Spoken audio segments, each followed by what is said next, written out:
city the other day because they put mowing like 2/3 of the way up in the block. And they said they look into it. Well, in the not fair part, yeah, maybe it's not fair from the candidate that you want to. Well, what is fair is if you're. 3 weeks since they moved it. I can't figure it.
Good evening and welcome to the Carnegie Town Hall.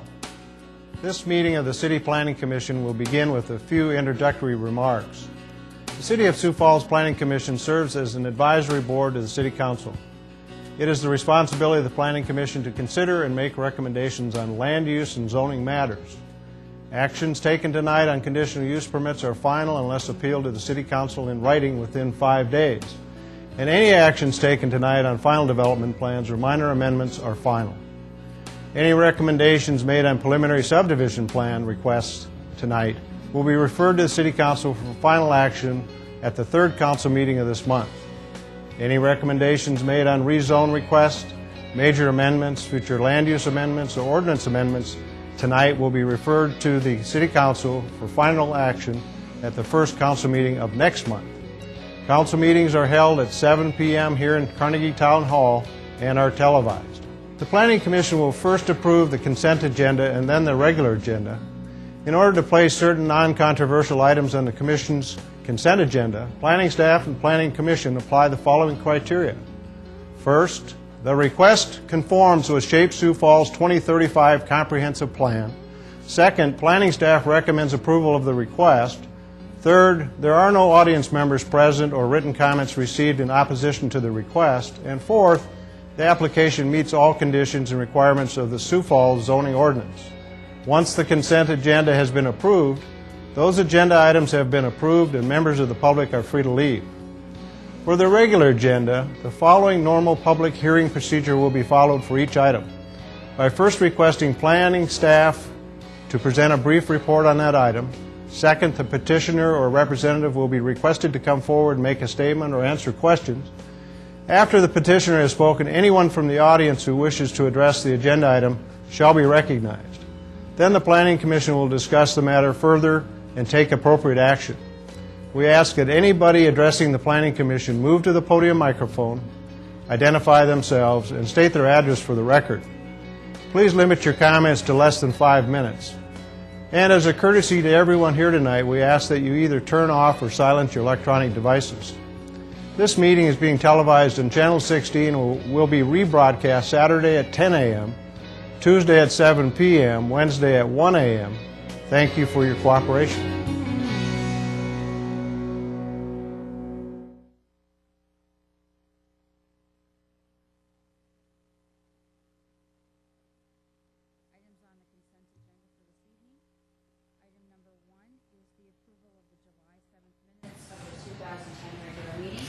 Item number 2 is class.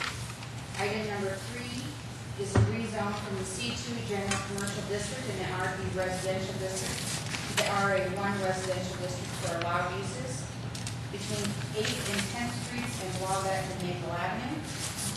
Item number 4 is a special use permit in sub-area A of the River Crossing Addition to allow on-sale alcohol at 5009 Southwestern Avenue, Suite 200.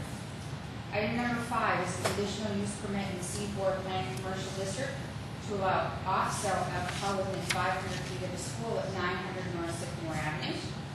Item number 6 is a conditional use permit in the C2 General Commercial District to allow development of a site greater than an acre at the southeast corner of West 41st Street and South Kiwanis Avenue.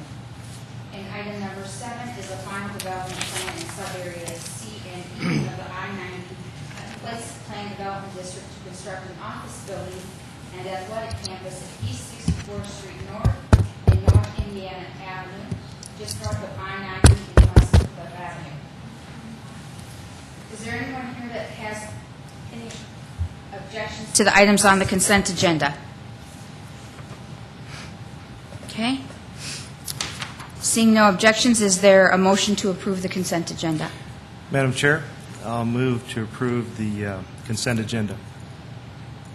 And I'll second that. A motion and a second. All those in favor signify by saying aye. Yes. Aye. Those opposed, same sign. Any members of the audience that are here for the consent agenda items, you are now free to leave. Item number 8, from my understanding, I'll turn it over to Dave, but my understanding is that has been deferred. Yep. Good evening, Madam Chair and members of the Commission. My name is Dave Loveland, and I'll be representing planning staff tonight. I wanted to let everybody know if they were here in attendance for items number 3 through 7. Those have been approved, and you are free to leave, as was stated by the Chair. Item number 8, the applicant has requested that that item be deferred.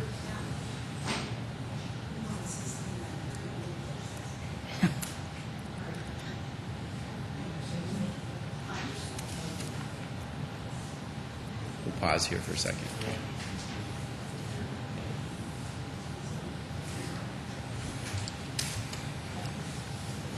Okay. Item number 8, the applicant has requested that be deferred to the September 1st, 2010 Planning Commission meeting. And item number 9 has been withdrawn because the applicant was able to meet the criteria needed to obtain a permitted special use approval. So, Thank you, Dave. So that would be the remainder of the Planning Commission. I understand that the planning staff would like to make a presentation to us on the capital improvement plan for 2011 through, basically for 2011, but we're going to talk about 11 through 15.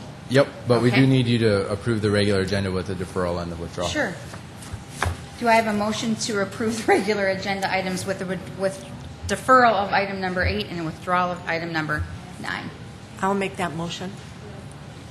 I'll second that motion. We have a motion made and seconded. All those in favor signify by saying yes. Yes. Yes. All those opposed? Motion carries. Dave, we'll turn it over to you. All right. Well, good evening again. What we wanted to do this evening was present to you a brief overview of the capital improvements program for the years 2011 through 2015. The first slide that you'll see on this is the growth tiers, which is probably a pretty familiar slide to you, given that this is a component of the Shape Sioux Falls 2035 comprehensive plan. The growth tiers, as you see, the light blue represents the areas that are ready to be developed, that are able to be serviced by utilities, and can be serviced within the next 5 years. The areas in green, or in orange, are areas that are ready to. The areas in green are the tier 2 areas, and they are ready to be. They will be serviced probably within the next 5 to 15 years. And areas in orange are those long-range areas that we expect will be featured. It's maps like this through our comprehensive plan in coordination with our Public Works Office, our Parks and Rec Department, Fire Department, Police, that allow us to formulate our capital improvements program as we move forward, planning for the infrastructure and recreational and utility needs of the city. So on the next slide, you'll see in 2009, the areas on your slide are, the areas in blue are highlighted as the employment centers as they're designated by the 2035 comprehensive plan. The areas in yellow are the subdivisions that are currently under development, residential subdivisions currently under development in the city. And you can see that those form essentially a necklace around the city. And so those are the areas that we're interested in providing the services to as we develop programs like this, or the extension of our services while we focus on continual maintenance as well. In 2009, Steve, if you could go forward one. In 2009, you'll see our permit statistics. The total valuation was just under $300 million. We permitted 513 single-family units and a total of 1,149 residential units. In 2010, thus far, through the end of last week, where our total valuation is $178 million, 248 single-family units, and 524 total housing units. Now, these numbers, as you probably are aware, are lower than they have been in years prior to this one, but this is still substantial growth for the city and still requires a responsiveness on the part of city staff and our departments to move forward with infrastructure planning and improvements that we've designated in the capital improvements program. Now, to highlight the sources and uses of funds under revenue and expenditures, we have these pie charts here. As you can see, 64% of the expenditures in the capital program will go to infrastructure improvements, 15% to equipment, 10% to improvements other than buildings, 7% to buildings, 3% to land, and you can disseminate from there.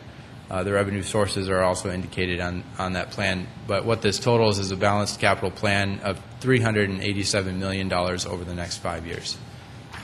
To highlight some of the major projects that we've got on tap, for next year, one of the major projects will be the development of the 69th and Southeastern intersection, which will upgrade that to an urban service 4-lane road with a median and then the second roundabout in the city then as we develop. This will also entail, as you see on the very left-hand side of that picture, you'll see a little pink area.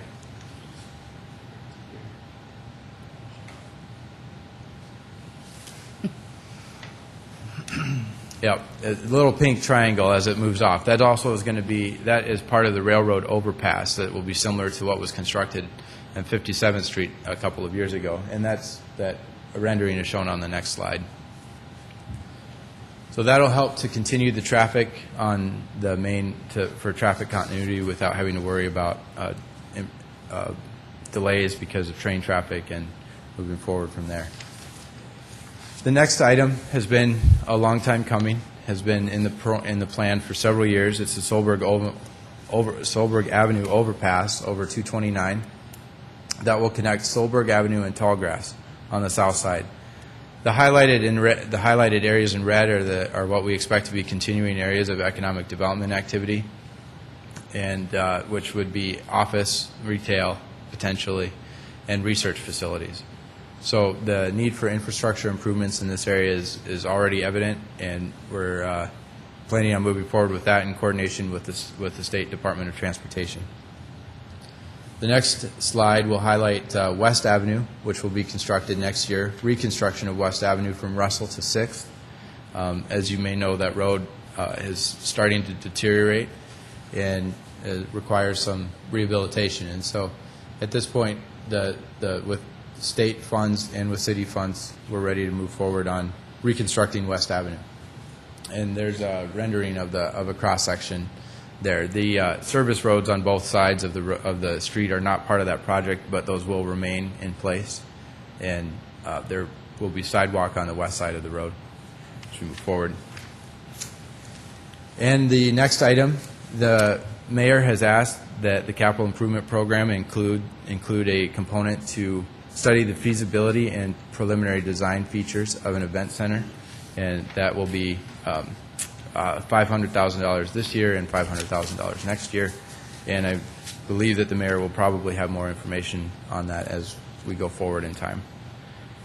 The next item is a neighborhood street improvement program, and that is our surface milling and restructuring of some of the residential neighborhoods in the city. As you can see, neighborhoods throughout the city are outlined over the next 5 years to be part of the improvement program. The green areas are going to be improved in the year 2011, the blue areas in 2012, and red in 2013, orange in 14, and yellow in 15.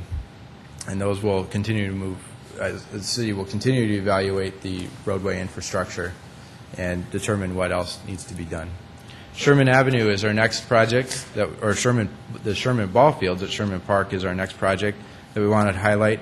The improvements will bring the complex, the softball complex and ball field complex, up to current safety standards, and that will allow for us to continue the quality women's slow pitch program, women and men's fast pitch program, and regional and national youth tournaments that are held out there with regularity. The central area will be reconstructed, including replacement of the restroom, additional storage for maintenance and concession equipment, and replacement of the existing asphalt pavement. So that's that program. The next program, or the next project, is the, if you go back one, Steve, is the East Side Arboretum. This is a collaborative effort between the city, Minnehaha County, and the Wagner Arboretum Society. And this will help to preserve and protect the rich history of the East Sioux Falls town site, along with the preservation and educational material for native vegetation and recreational resource for the fast-growing east side of the city. And the next project is continuing improvements to Falls Park. What you see on your screen is a tentative master plan of the Falls Park project. This is in coordination with some of the major projects that may affect the project, and it is skewed north is to your left as you're looking at your screen. Yep, thank you. And I wonder how we can grab that. If you go to that maybe would help.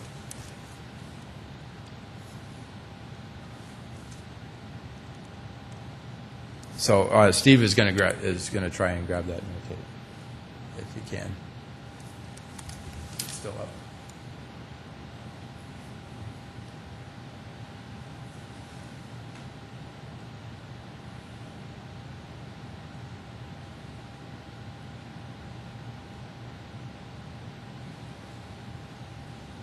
This will probably help visualize that a little better. Thanks, Steve.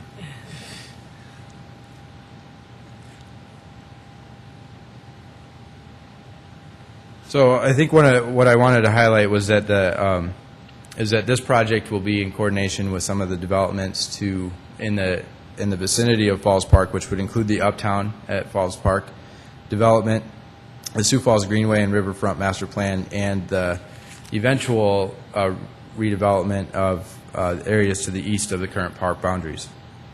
The west area of Falls Park will complement the Uptown development and the future redevelopment of Sioux Steel. And the project that is going forward is the southern parking lot next year, I believe, and with continued improvements and signage package as they move forward with the long-term plan. So if you wanted to go to the next slide now. The last project that we wanted to highlight for you was a land acquisition item for a sanitary treatment facility on the east side that will help service the area that you see. A couple of years ago, the city constructed the East Side Sanitary Sewer Project, and that will service those east side basins. And eventual treatment facility will help to treat the additional flow from that development, and may potentially be incorporated into a regionalization of some of the city infrastructure with neighboring communities. So with that, those are some of the larger projects that we wanted to highlight for you, and I can take any questions that you might have. Madam Chair. Dave, just a couple questions. On the sources of funds, it shows that plating fees are 1%. Now, I think it was about a year ago that the plating fees were changed. Has it been less than 1%, and is going to be 1% going forward? I think that the projection is that it'll be 1% as we move forward.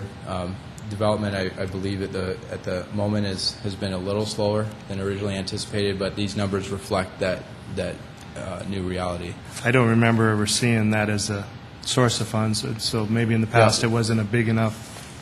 Well, in past years, it wasn't part of the capital program, but with the addition of the arterial street fees and that program, that's where these funds are coming from. Okay. Two other questions. The downtown railroad relocation, you didn't mention that in here. Is that? I will actually defer that one to Jeff if I think he's outside right now, but Kevin may be able to help us with that too. So hold on here for me. Good evening, Kevin Smith with the Office of Planning and Building Services. Regarding the railroad relocation project, we're trying to re-engage the environmental assessment phase of that. Optimistically speaking, I'd say maybe we'd be in design next year with possibly some dirt being moved, but more realistically, probably 2012 before you see a lot of work. But the federal funds are still in place, minus about $6 million that had been rescinded out of the original $40 million, and we have every confidence we're still going to get the project completed. It's been endorsed by the Parks Board, but we have to get through the federal regulatory agencies to get through the environmental phase before we can even get into engineering design. So we have the funds, and we're just waiting for the go-ahead. Is that? Well, we are still trying to satisfy the requirements of the federal regulators regarding the environmental impacts of the project, including economic impacts caused by relocating the rails out of downtown into northeast Sioux Falls. So it's a much more time-consuming process than we've ever gone through in any other environmental assessment, but we are going to get through it. Great. I guess my question with regard to that is I really cannot figure out what has, I mean, last year we had this exact same conversation about this environmental impact, and we thought we'd maybe be in design in 2011 and maybe move into dirt at the end of 2011. Can you be a little more specific? I thought prior to applying for all these funds, I thought we had done our environmental impact and what the cost would be to move it. And we had done a feasibility study in the 1990s that laid out the 4 phases of construction. Phase 1 being the Phillips to the Falls project, which was completed. We're trying to get environmental clearance on phases 2 and 3, which is construction of a new trestle in Falls Park and construction of a new switch yard in northeastern Sioux Falls. And we just finished phase 4, which was the 57th Street overpass. So some of the challenges have been billing procedures between the consultant and the Federal Highway Administration, who's overseeing the funding, and additional requirements that we're being asked to meet by the regulators. So it's just taking a lot longer than we ever anticipated it was going to. I don't think there's anything that we can't mitigate. We've put probably 30 to 40 test bores in the downtown area to see if there's contaminated soil that would have to be mitigated. We haven't found anything beyond the normal petroleum byproducts, which are pretty much ubiquitous within the downtown area. We've shown that we're not going to negatively impact the floodplain or the nesting habitat of bald eagles or the Topeka shiner, or I could go on and on, but I think you've answered my question. We've had more scrutiny on this project than anything else we've ever done. Well, and I guess I can only speak from my perspective. It really just seems like a no-brainer at this point. I can't. Unfortunately, sometimes logic does not prevail when we're We moving would through these agree with you on that. processes. Okay, thank you. I have one more question for Dave. The Arboretum, is that in the city limits? Yes, it is. That's actually, no, I don't believe it is. It's not. It's a joint effort between the city and Minnehaha County, but it is still within the county area. So, But we're pretty close. Yeah, but, yeah, we're right on the northern boundary of that with some of the developments such as Arbor's Edge. You remember the Galleria. Those are those annexed areas, which kind of forms an arm along Arrowhead Parkway, East Highway 42. That's right on the border. Of that. Okay. Dave, are there plans to have homes in that area as well? Homes largely to the north, where you see just to the northwest of this site is where you see some of the Arbor's Edge homes being developed right now, and then further to the south is you get into to the south and west, you get into some of the Split Rock Heights neighborhood area, and so yeah. My question with regard to the Arboretum, Dave, is that I know that they did the Arboretum Society, I probably am calling them by the wrong name. They had a funding initiative recently. Is that their success of that, or, and I don't know what the status of that is, will that impact any construction going forward? Do they have to raise so much on their side before we commit dollars on our side? Not to my knowledge. We'd probably have to talk to Parks and Rec about that a little bit, but I believe that their fundraising efforts have been for their share of the commitment to develop the site. The city is providing its share through the capital program, and then Minnehaha County has contributed the land in the space. So, the last slide of this presentation, I do want to highlight for anybody who's interested. The capital program in its entirety can be downloaded and viewed at the city's main webpage. Right on the front page, there's a rotating screen, and you'll be able to download it right off of that. The City Council will consider the capital improvements program at a public hearing on Monday, September 13th, at 7 p.m. at these chambers, which is the Carnegie Town Hall. Thank you, Dave. Any additional questions for Dave? Thank you. Okay, thank you. Last would be, I'd be looking for a motion to adjourn. I'll move for adjournment. And I'll second that. Motion and a second for adjournment. All those in favor signify by saying yes. Yes. Opposed? Motion carries. Thank you, everyone.